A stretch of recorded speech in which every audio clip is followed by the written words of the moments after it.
Friends, এই মমতা ব্যানার্জি এখন চতুর্দিকে গেরুয়া কালার দেখতে পাচ্ছে। বলছে যে বিজেপি নাকি এই মেট্রো স্টেশনের ভেতরে গেরুয়া করে দিচ্ছে।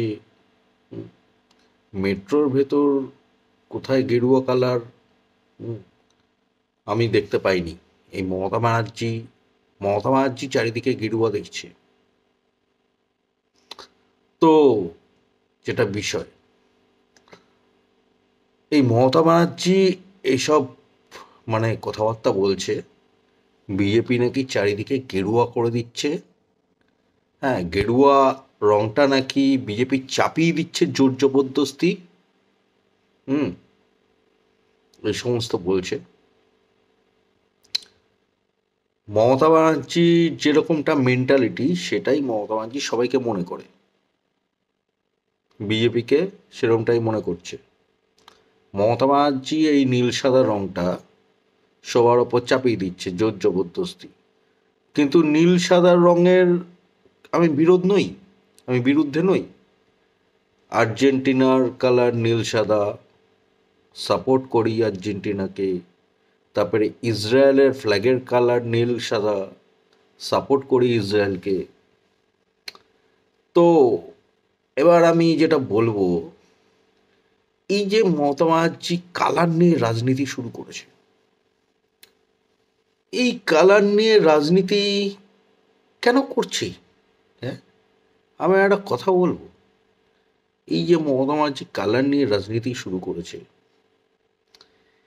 এই যে যত কালার, হ্যাঁ, সব কালার তৈরি হয় সাইন, মেজেন্টা, ইয়েলো আর ব্ল্যাক। এই চারটে কালার দিয়ে যত কালার আছে সব কালার তৈরি হয়। এইবার এই যে মমতা ব্যানার্জি বলছে যে অরেঞ্জ করে দিয়েছে, হ্যাঁ, চারিদিকে বিজেপি অরেঞ্জ করে দিচ্ছে, তাহলে যেখানে অরেঞ্জ আছে সেখানে সমস্ত কালার আছে। কারণ ওই সাইন, মেজেন্টা, ইয়েলো, ব্ল্যাক এই কালারগুলো দিয়ে যেমন অরেঞ্জ তৈরি হচ্ছে, সেরকমই এই কালারগুলো দিয়ে সমস্ত কালার তৈরি হচ্ছে। হুম তাহলে অরেঞ্জ কালার যেখানে রয়েছে, তাহলে সেখানে সমস্ত কালার রয়েছে।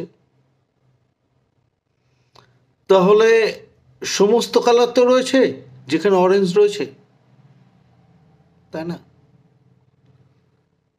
তো মমতা ব্যানার্জির পছন্দের ব্লু কালারও আছে সেখানে, যেখানে অরেঞ্জ আছে। সব কালারই আছে। তাহলে সমস্ত কালারের মিশ্রণ হচ্ছে অরেঞ্জ, সব কালারই তাই, সব কালারের ক্ষেত্রেই তাই। তো এই কালার নিয়ে রাজনীতি করার কোনো মানে আছে? এই যে মমতা ব্যানার্জি যেটা বলছে, হুম সেইটা কি বলতে গেছে আমি বলছি। মানুষের মধ্যে আসল জিনিসটা চলে এসছে, মানুষ আসল জিনিসটা বুঝতে পেরে গেছে, তাই সবার মনে বিজেপি চলে এসছে। ঠিক আছে, এটা তো আসবেই, সবার মনে তো বিজেপি আসবেই। কারণ বিজেপি হিন্দুত্বকে রক্ষা করতে এসছে, পশ্চিমবঙ্গবাসীকে রক্ষা করছে, ভারতবাসীকে রক্ষা করছে, তাই সবার মনে তো বিজেপি আসবেই। আর মমতা ব্যানার্জি এই গেরুয়া কালারের বিরোধিতা করে, মমতা ব্যানার্জি হিন্দুত্বের বিরোধিতা করছে। মমতা ব্যানার্জির এটাই মাকসাদ, হিন্দুত্বের বিরোধিতা করা। কিন্তু এই গেরুয়া কালারের মধ্যে সমস্ত কালার আছে, সমস্ত কালার আছে এই গেরুয়া কালারের মধ্যে। সুতরাং এইসব কালার নিয়ে রাজনীতি পছন্দ করি না। এসব রং, কালার, এসব নিয়ে রাজনীতি। মানুষ, মানুষের স্বাধীনতা আছে, যে যা খুশি কালার পছন্দ করতে পারে, এটা তার ব্যক্তিগত স্বাধীনতা। এখানে রাজনীতি কেন ঢোকানো হচ্ছে এই কালারের মধ্যে? মমতা ব্যানার্জি জোর জবরদস্তি এই কালার নিয়ে রাজনীতি শুরু করেছে। মমতা ব্যানার্জিরই এরকমটা মেন্টালিটি, এই চাপিয়ে দেওয়ার মেন্টালিটি, এই যে ব্লু হোয়াইট এই কালার চাপিয়ে দিয়েছে, এটার বিরোধ করি না, ব্লু হোয়াইটের কোনো বিরোধিতা করি না, কিন্তু মমতা ব্যানার্জি যেমনটা মেন্টালিটি, এই মেন্টালিটির বিরোধিতা করি। মমতা ব্যানার্জির মেন্টালিটি হচ্ছে চাপিয়ে দেওয়ার মেন্টালিটি, মানুষের ওপর জোর জবরদস্তি চাপিয়ে দেওয়ার মেন্টালিটি, আর সেই মেন্টালিটি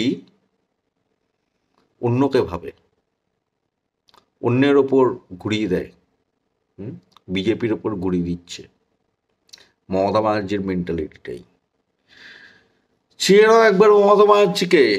মমতা ব্যানার্জি মানে জোর জবরদস্তি বিজেপির ওপর এরকম একটা মানে এইসব বলছে আর কি, বিজেপির বিরুদ্ধে জোর জবরদস্তি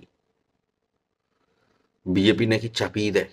হ্যাঁ, মমতা ব্যানার্জিরই এরকম মেন্টালিটি, এইরকমটা মমতা ব্যানার্জি চাপিয়ে দেয় জোর জবরদস্তি, সেইটাই বিজেপির ওপর চাপাচ্ছে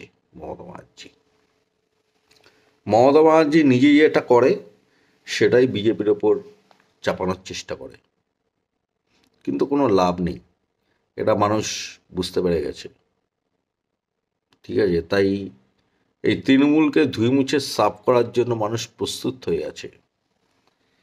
এই মমতা ব্যানার্জি যতই চেষ্টা করুক বিজেপিকে তোপ টাকার, বিজেপির বিরুদ্ধে যতই কথা বলুক, পশ্চিমবঙ্গের মানুষ পশ্চিমবঙ্গে বিজেপি সরকার গড়বে, এটা পশ্চিমবঙ্গের মানুষ ঠিক করে নিয়েছে। এই তৃণমূলকে ধুয়ে মুছে সাফ করে পশ্চিমবঙ্গবাসী পশ্চিমবঙ্গে বিজেপির সরকার গড়বে, এটা হচ্ছে বিষয়। তো ঠিক আছে ফ্রেন্ডস, আমার একটু বলার ছিল। তোমরা সবাই ভালো থেকো। জয় হিন্দ, জয় শ্রীরাম, ওম নমঃ শিবায়।